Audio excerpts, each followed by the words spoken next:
Hello and welcome back to the Lee's Summit Town Hall Podcast. I'm your host, Nick Parker. A quick reminder, the Town Hall Podcast is brought to the good people by Budget Blinds of Lee's Summit, a great local family-owned business serving our awesome local community. They are your place for enlightened style shades. They're also, if you're one of those that you want those robot shades, you want to connect them, your smart shades, this is the place to go. They are our robot shade overlords. They have all the things you need for home decor, not just your window treatments. Go see them. Head on downtown. Tell them Nick sent you. Okay. Repeat guest time. I have a theme going actually in multiple podcasts this week where I have repeat guests, which is one of my favorite things to do because I like to create competition. Right. I like it when people are competing to see who can make the most appearances. I'm going to tell you right now, before I introduce our guest, right now the leader in the clubhouse is Julie Cook, the events director from downtown Lee's Summit Main Street. She overtook the former social services executive director, Matt Sanning, and now she is the leader. But I'm bringing back an old colleague and friend of mine, a regular guest columnist at Link to Lee's Summit, John Beaudoin. John, welcome back. Hey, thanks a lot. There's no way I'll ever come close. I don't think. Julie's got to be in the 30s, right? Probably. Yeah. I mean, yeah. I can't remember what the number is, but it's been a lot of episodes of this show. I think we're close to 900. I'm serious. I think it might be right. Might be around there. I need to look that up. But now, do we get to count the times I've come on when we've talked politics and done roundtable stuff? Oh yeah, that all counts. I don't know what my number is though. That all counts. Yeah.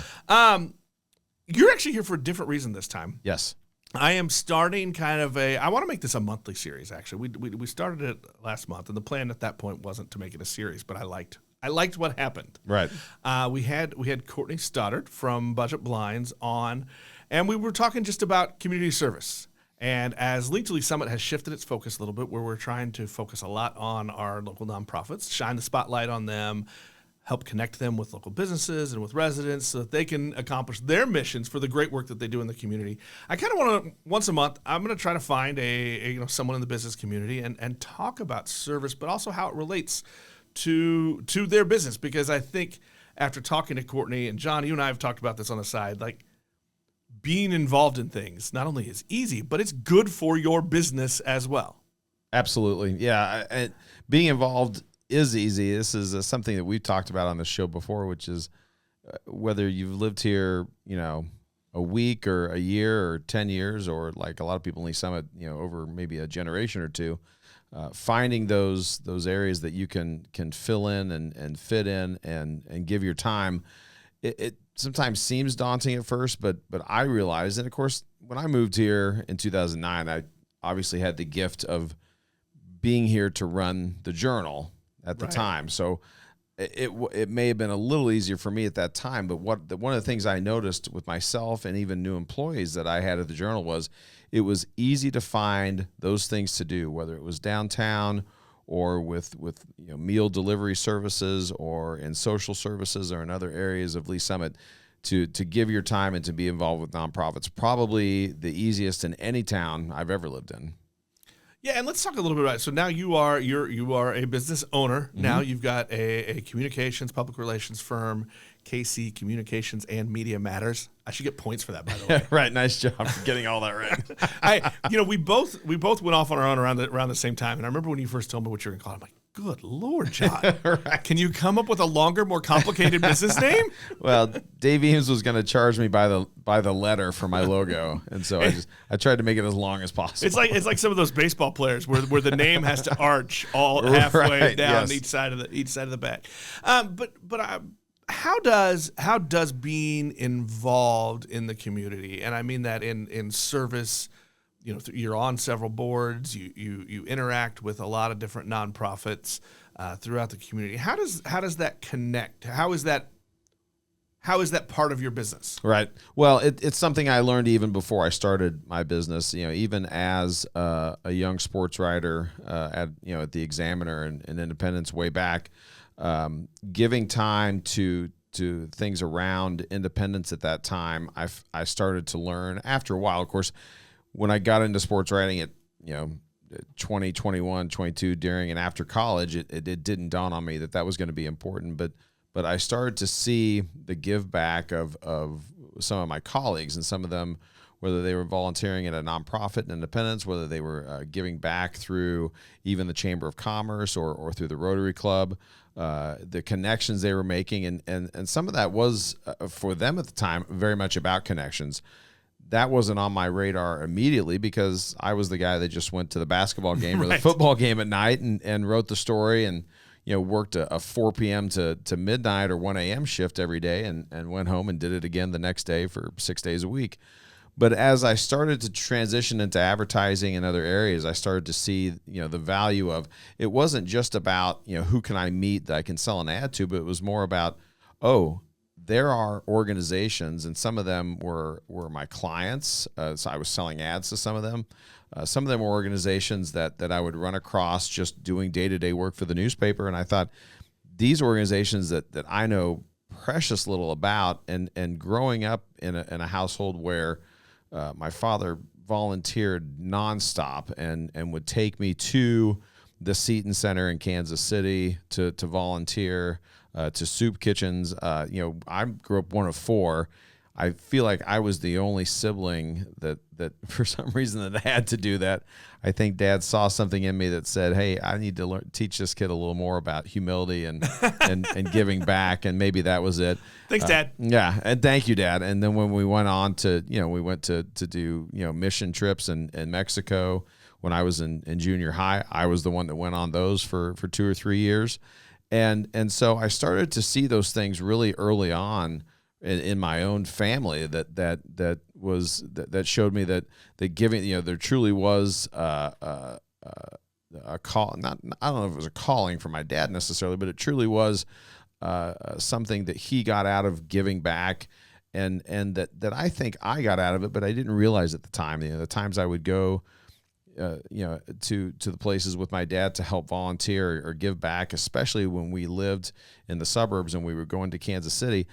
Those times would hit me kind of later on, whether it was later that day or later that year, or just in my memories. I can still picture some of those things that we did. And I think that's kind of what set the plan for me. And then, of course, I went into high school and college and really didn't think much about, give back and nonprofits. And then you kind of go as an adult and you go, okay, this is why this is important. And every community has its own unique set of nonprofits and of volunteer opportunities and areas of need that people can get involved with. Independence is very unique in that regard. Lee's Summit's very unique in that regard. And when I lived in Iowa for a little bit, that was a very unique area in that regard. And I think it's once you get in there, which is we always talk about how easy it is on this show to get in there, but you see that there are nonprofits you don't know about. Right. There are ones that kind of to fill every need and hole in the community. I mean, if somebody comes up to any of us now and says, "Hey, let's talk about the local nonprofits," there's probably going to be 5 or 10 that everybody off the top of their head, right? Sure, absolutely. Which is, let's not take away from them. No, they provide great service to the community, but I think that the thing that a lot of people are surprised at is that there are so many out there covering a variety of needs in the community. There are far more in Lee's Summit, even in different ways. In many different ways. Yeah, these aren't just for food insecurity or in day-to-day assistance or rental assistance or utility assistance, or clothing. There's innumerable ways, and I didn't even know that when I moved here from Iowa in 2009 and came to the Journal. I didn't know the extent of my thought of Lee's Summit was this is a community that likely doesn't have a lot of need, which is the thing that we all think about sometimes. Right. And we like to portray ourselves that way. Sometimes, yes, we do. I mean, that's fair. That's very fair. And as populations have grown here and as populations have shifted here, we obviously have seen increases in need. And it wasn't until, we used to kind of aggregate all the nonprofit list at the Journal, and it wasn't until we did a real in-depth nonprofit series where I thought, man, these are some of these places I know I've heard of, but I didn't know to what extent they operated as a 501c within Lee Summit city limits. Yes. I just met one in the last few months that I'd never heard of, didn't know existed. I think it's called Horsepower. Oh, sure. And they serve youth who've had traumas in their life, and they do it by interacting with horses. And it's this cool organization that, unless somebody came to you about it or you were searching for it, you would have no idea they exist, or even the number of kids in our area that they serve. I knew a little bit about them through a friend that volunteers with them, and they just actually got a grant last week at the Truman Heartland Community Foundation luncheon. So I learned even more about them that day. Yeah. I think that's great. I kind of want to know a little bit for you from a business side. Right. I mean, obviously, it looks good. If you say, "Hey, look at me and my business," and it does look good. Sure. And you should be involved. But I think for you can tell the story though about how, maybe it's karma. I don't know what, but by being involved, it does also help you grow your business. Yeah, absolutely. Whether it is volunteering within the school district, or it is signing up for the Christmas store over at social services, or it's driving some meals inside Lee Summit, or even volunteering, doing volunteer work for the chamber, or especially for Downtown Lee Summit, which is probably the organization I have volunteered the most for as a nonprofit in Lee Summit. But when you see what that time is, and you get kind of an idea from organizations that have to, whether they're writing grants or they're trying to quantify what these volunteer hours mean. Volunteer hours mean so much to nonprofits. I mean, they can put numbers on those when they're writing grants, and when they're asking for federal funds or state funds, or when they're seeking things out locally. They can say, we have X number of volunteer hours. And, we talk about that, and that's something that I use a lot in my language and social media with the nonprofits that I work with in my business is, your gift of time. It's even if you're not a monthly donor, you have found, an hour of a week, or an hour of a month, or 5 hours a quarter, or whatever it is, to give to that organization. And that time is valuable. And what we notice is the longer volunteers spend in an organization, the more they understand how that organization operates. Absolutely. And it becomes a part of your personal culture too. I mean, you just mentioned Downtown Lee Summit Main Street. You and I have both been heavily involved in that. Yes. You're, even I'm on their board right now. Right. I will be termed out. I will no longer. I'll be termed out. Out next year in July. Oh wow! Will be the end of my 2 terms. But you're not going to leave it. You spend that much time and effort. No, it's a part of who you are. Yeah, absolutely. Right? Like, you're always going to find a way to serve, and there's so many different ways to do it. What's the cliche? Time, talent, and treasure. Time, talent, and treasure. Yeah. Well, but I mean, there are so many things, and that's what I like to talk about. In that it's easy to be involved, and you can find what works for you. Maybe you don't have a lot of extra cash. Right. I mean, there is another local board that asked me to serve, and I'm like, well, I can help. Right. I would love to. But if you're looking for somebody that comes with a ton of treasure, I'm probably not the guy.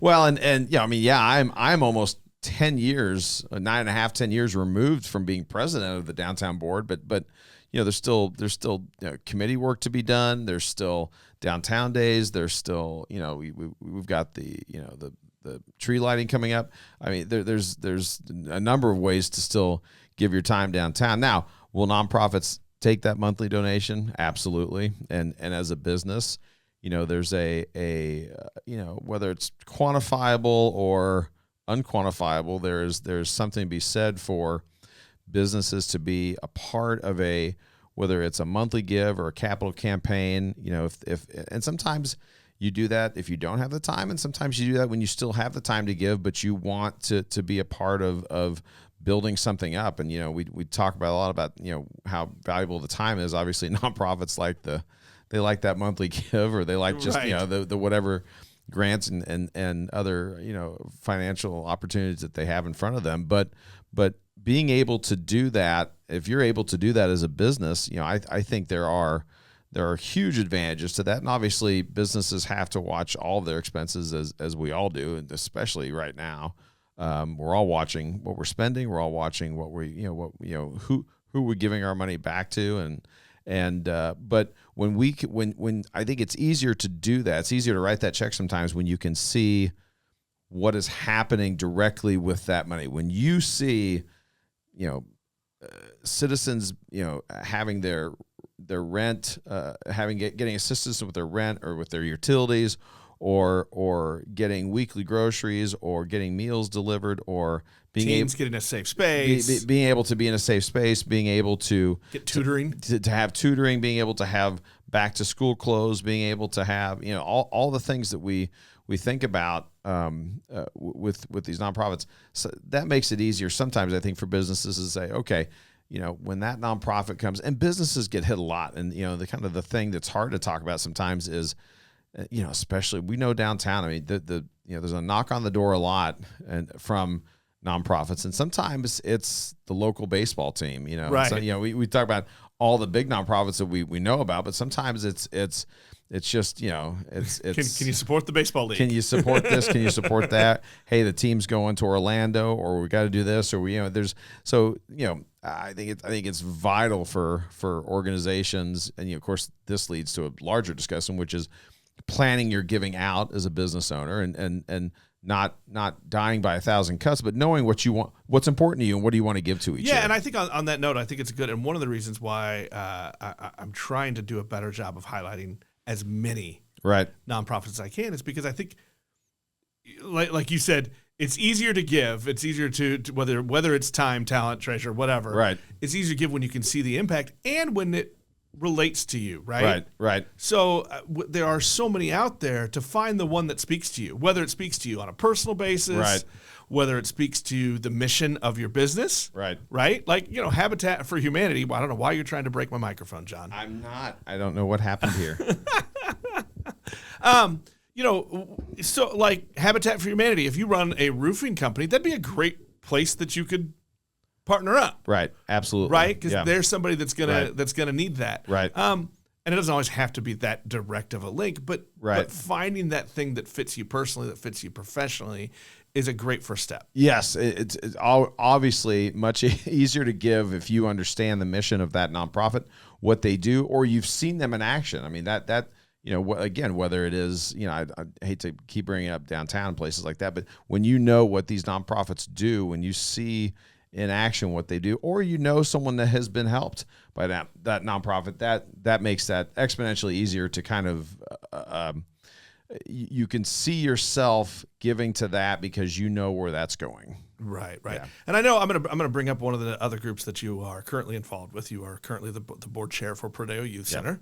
And I was going to talk about Prodeo, but I figured you'd bring it up. Well, I want to bring it up now because I think this fits, because as people are looking to find that connection, we're starting a new thing here. There will be a lunch December 3rd. People should come because it's Jazzy B's barbecue for lunch. Oh, is that what you're serving? Yeah, that's what we're having. Okay. Yeah, count me in. I'm not gonna do this wrong.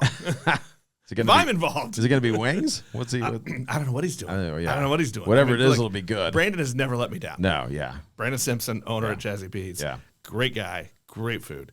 One of the things we want to do, this is the first of we're going to make this a series. Okay. So maybe every other month or so. Okay. A chance for people to come have some good lunch. Okay. Hang out with other people in the business community, but meet a nonprofit.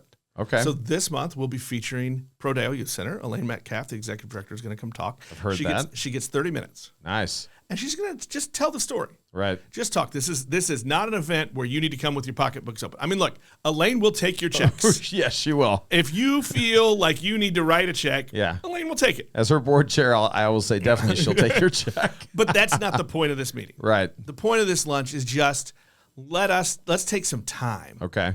And let's shine a spotlight on a nonprofit. Okay. And let's let them have some time with people in the business community to tell the story. Right. And maybe a connection will be made, like, I get your mission and that speaks to me. Right. And I want to be a part of it. And do you know why that is great for Prodeo? Because we find ourselves still, we've been around for over a decade and 15 years, and we still are telling that story. Yes. Still to this day. trying to explain, and it's not hard to explain, but saying, this is how this started. This is what the Ewings were doing way back when, and inside a house with just a couple of teenagers serving dinner, and then getting homework help, and then trying to find our own spot, and then going through a very dark time of almost closing our doors, right, 6 years ago, and coming out of that into now a capital campaign to build our own building. I love that, because that gives Elaine an opportunity to do what she does best as our executive director, and that's tell our story. Right. Well, and I want to flip that on you, because I think the reason you're here, so as a local business owner, right, and I want you to take off the hat of a board chair. Yeah. So pretend you're not a board chair. Okay. Or even on the board. Right. Why would it be important for you to be there as a local business owner, as a manager of a local business, to be at that lunch, other than the Jazzy Bees barbecue? You're right. Other than you mean knowing that Prodeo was going to be there, or any nonprofit, Yeah. Well, I would say specifically knowing that. Yeah. If as a business owner, if I had nothing to do with Prodeo, I likely would have heard about their capital campaign. That would give me enough reason to want to be there. If I've heard about that in the community and saying, well, wait a second, I know what this thing is. I know that they serve teens. I don't even know where their location is right now. If I were kind of paying attention, but not really paying attention, I would want to be there. But that's from that level, from even a more macro level, being around nonprofits allows me the opportunity as a business owner to talk to my employees about those nonprofits, to answer questions about those nonprofits in the community, to say then when I see that nonprofit on social media, either coming out for an ask or for a donation, or telling us that we have a need in our community, or just celebrating something. Hey, we got this grant and this is what we're going to do with it. Then I have that connection. I understand more what they do. And if I go into understanding that I've heard of the nonprofit, but I really don't know what their story is, this is that opportunity to be in front of that. And this is what we've talked about before, which is, every business owner would love, half an hour to talk about their business, but the nonprofits really do need that time. They don't get that time enough to actually stand in front of a group and say, this is what we do, and this is why we do it, and this is why it's important to Lee's Summit. And for business owners that either want to give back or just want to know more about it, I think it's vital. If you can trickle, like I said, if you can trickle that down to your employees, to your families, to the people that the circles that you run in, and all business owners do have circles they run in. Business owners have giving circles. Business owners have fundraising circles that they run in. This is that opportunity to know more about a nonprofit and kind of understand where they're coming from. Shameless plug for myself here on that. Right. Just head over to link2leesummit.com. There's a story about it with a link to get tickets. We're on the new community calendar. We have a community calendar in Lee's Summit now. Haven't had that in years. Yes. So there's an event on the community calendar there. Click that. You can get your tickets. I won't name them, but I've seen other clients on your calendar. So thank you. Yes. Thank you. Look, we haven't had. you and I trace our media roots in this town back a little ways. We haven't had a good community calendar in our town in a long time. No. Yeah. The company that does my website for Link to Lee's Summit is also a client of mine for my other business. Right. And they basically just said, here, have a calendar service. Nice. And I said, thank you very much. Yeah. Which is and it's cool. So people can go, like John, you do it. You can just go on there, make an event, put it on. But go there, get your tickets. This is a good thing. Aside from the event, I want to take the last couple minutes here, John. Sure. If you're talking to another business person in the community, maybe another young entrepreneur, right? Or actually, I don't know how to say young. You and I weren't young when we became entrepreneurs, right? You can become an entrepreneur at any age, any stage of your life. But I became one at 41. Yeah. I had just turned 40. Yeah, barely. That's crazy. Wow. And you're about to hit 50. I know. That's crazy. I want to bring that up. Thanks a lot. Appreciate that. I'm still in my fours, folks. Still in my fours. If you're talking to somebody else kind of coming into the business community, or maybe that's been here a while, but you haven't seen it a lot. Right. What's kind of, pitch is the wrong word. Right. But how do you kind of impart the importance of, not just for the community, but the importance for their business? Right. Well, if a new business owner is in town, or somebody has recently kind of gone down the road of entrepreneurship, which sometimes is a self-starting thing. It wasn't for me, but sometimes it's self-starting. Sometimes it's forced upon you, which it was for me. Right. You're laid off, and now you got to get a job, or you could start your own company. Having that business owner find ways that, I mean, it's not just good karma. It's not just good for the community, but having that business owner find ways that they can give back in the community, I think is vital to them to growing that. It's not just about showing up to business luncheons and events and things like that around Lee's Summit, where you're going to get the word out about your business and where nonprofits are going to get to talk to you. It is about immersing yourself in the things that make Lee's Summit better. And our nonprofits, I mean, there is no doubt in my mind, since I've been here over 15 years, that our nonprofits make this city better. And it's because the business community has largely embraced them through volunteerism, through giving, through their time, through their talents, through their treasure. It should be an easy pitch, but sometimes when we see new businesses in town, they kind of don't know where to start. And it can be a little overwhelming. Who it's either sometimes who's the first person that's going to knock on my door, which some of our nonprofits are very good about. They know what businesses are opening, and I'm going to go introduce myself to that business. But for the businesses that don't get that, how do they find out who these nonprofits are and what's the best way to give? But sometimes it's up to the business owner to say, I'm going to immerse myself in the nonprofit community somehow, find out more about these nonprofits, and find one that's personal to me. That business owner is going to have some story that means something to them. That business owner has gone through tough times as a kid. That business owner may have grown up in less than perfect conditions. That business owner may have been from a family with more needs than their neighbor. All of those things can be true at the same time, and whether or not that business owner knows where to start, again, something like this, something like you're doing, is a good place for people to say, okay, if I want to learn more about the nonprofits in Lee's Summit, I can go to this thing and I can make those connections and I can learn those things, which is going to be good ultimately for the business, especially when they have employees. I love it when we see, I'm a small business. I'm a very small business, and most businesses in Lee's Summit have 10 or fewer employees. I mean, right, yeah. I mean, but the ones that have any employee count whatsoever, especially ones that come into town with 10, 15, 30, 100 employees, that's great for them. We love to get them involved in nonprofits. And I think, we can all do a better job too of being that kind of cheerleader and that recruiter. Right. I always tell a story. I started to get involved in things. I started with Downtown Main Street, and the whole reason was I called a friend and former colleague of mine who was at that point the executive director of Downtown. Right. And I said, hey, I just moved back. I want to get involved in some stuff. Where should I go? Right. And, I was at that point voluntold for like 3 committees. Yeah. And she said, here, here, and here. Right, yeah. Right. So, but you know what? I haven't gone away. No. I'm still there. No. Yeah. I still love it. Right. And that involvement has been great for the growth. I didn't have my own business when I started that. I was in a corporate job. Right.